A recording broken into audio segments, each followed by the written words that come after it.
Saludos a todos, soy el economista José Gregorio Petit Primera y para mí es un placer estar participando aquí en estas 11ª jornadas del Instituto de Investigaciones de Ciencias Económicas y Sociales, doctor Rodolfo Quintero, de la Universidad Central de Venezuela. La ponencia se titula La economía política de la hiperinflación, algunas consideraciones teóricas para entender el caso venezolano. Luego de la Primera Guerra Mundial, comienzan a evidenciarse procesos inflacionarios de gran relevancia. A este nuevo fenómeno se le denominó dentro de la literatura económica como hiperinflación, cuya característica consiste en un tipo inusual, tasas extremadamente elevadas, sin tendencia al equilibrio, donde se origina un círculo vicioso en el que se crea más y más inflación en cada inflación del ciclo. El parámetro para medir una hiperinflación es la visión clásica de Philip Kagan en 1956, donde el episodio hiperinflacionario comienza en el mes en que el aumento de los precios supera el 50% y termina en el mes anterior en el cual ese aumento cae por debajo de esa tasa y permanece así por lo menos durante un año. Existen dos modelos teóricos y matemáticos para explicar el fenómeno, ambos desarrollados en la década de los 80 del siglo XX. Uno es el modelo de demanda de saldos reales de Philip Kagan y el otro es el enfoque monetarista de Milton Friedman. Ambos concluyen que la evidencia empírica muestra que la inflación se desarrolla como consecuencia del crecimiento acelerado de la oferta de dinero. Decía Friedman que la inflación es siempre y en todas partes un fenómeno monetario en el sentido de que solo es y puede ser producida por un aumento más rápido en la cantidad de dinero que de la producción. En efecto, la historia de las hiperinflaciones es la historia de los déficits monetizados. Todos los episodios inflacionarios han surgido de un tipo de shock interno o externo que ha dado origen al déficit fiscal.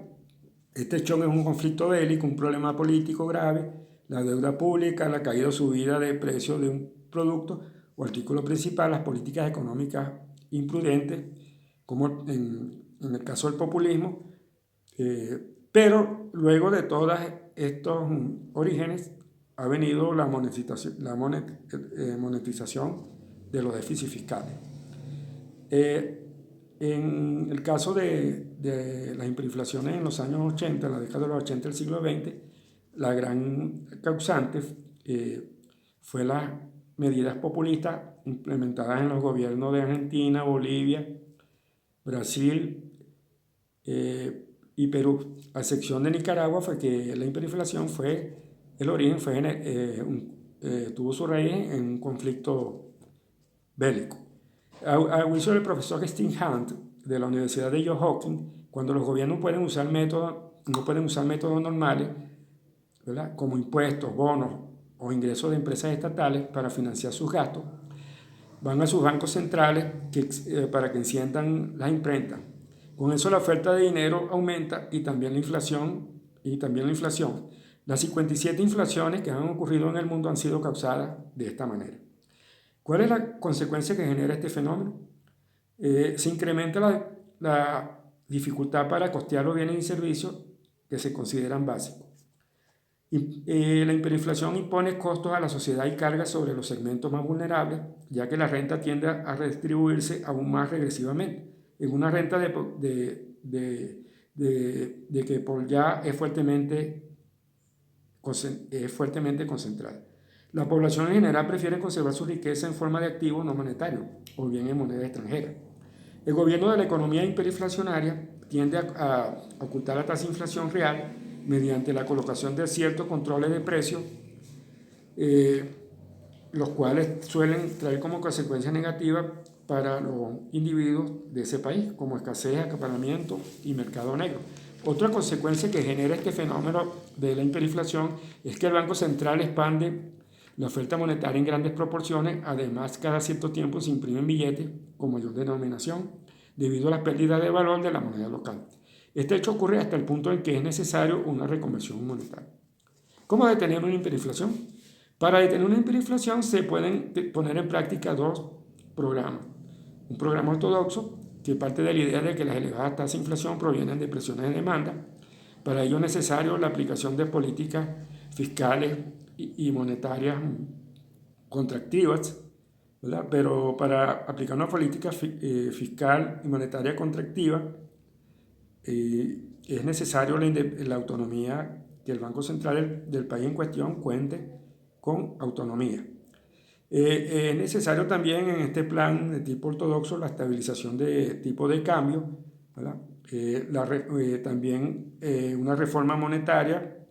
Esta reforma monetaria puede comprender tres aspectos: como reconversión monetaria, introducción de una nueva moneda y reforma confiscatoria. En este sentido, la introducción de una nueva moneda en los países que han sufrido hiperinflación, como en el caso de Brasil con el Plan Real, y en el caso de Bolivia, han sido un mecanismo exitoso. También este plan ortodoxo prevé los préstamos externos, en el sentido de que para defender sus reservas ante un agotamiento de sus reservas internacionales, los países en cuestión pueden acudir a un préstamo, a contratar un préstamo interno con organismos multilaterales, como por ejemplo en el caso del Fondo Monetario Internacional. Pero este plan de ortodoxo también debe ser capaz de generar confianza suficiente en la población. Esta confianza, por supuesto, tiene que ser efectiva, y el gobierno debe ser capaz de llevar a cabo ¿verdad? O de transmitir esta confianza hacia la población. El segundo plan para detener una hiperinflación es un programa de tipo heterodoxo. Esto usa la fijación directa de salarios y precios, además de las medidas monetarias y fiscales convencionales, ¿verdad? Estos programas se basan en la idea de que la inflación tiene un componente de inercia que la lleva a perpetuarse a sí misma. Sin embargo, los controles de precios suelen ser muy difíciles de imponer y generan rigidez en la estructura de precios relativos, causando escasez. Además, pueden ser anticipados por los agentes económicos. En ese sentido, la experiencia empírica demuestra que los países que han implementado reformas de programas ortodoxos para detener el fenómeno han tenido más éxito. En el caso de Venezuela, Venezuela ya lleva 4 años consecutivos en hiperinflación, y según las cifras de la Asamblea Nacional, ante la falta de publicación para esa fecha por parte del Banco Central, estimó que en noviembre de 2017 la inflación alcanzó 57,6%.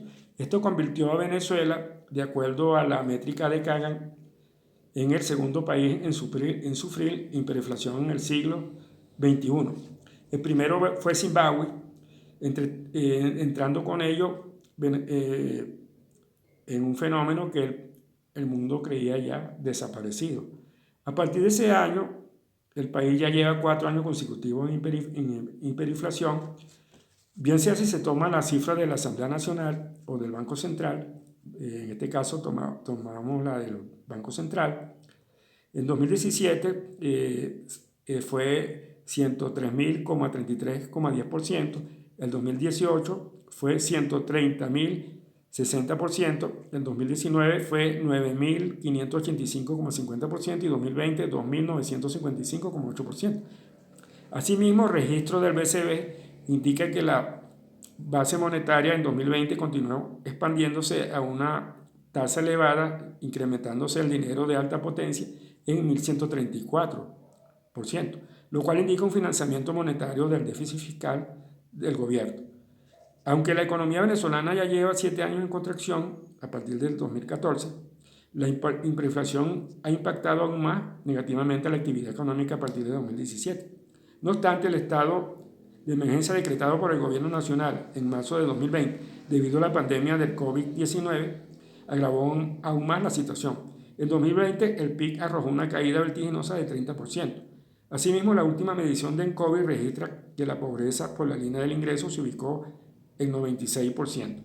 Como punto de final, podemos concluir que en 2021 es previsible otra nueva reconversión monetaria. Y segundo, que la hiperinflación en Venezuela está lejos de desaparecer, debido a que el gobierno no ha tenido la voluntad de poner en marcha un plan de estabilización serio para erradicar definitivamente esta enfermedad. Muchísimas gracias por su atención.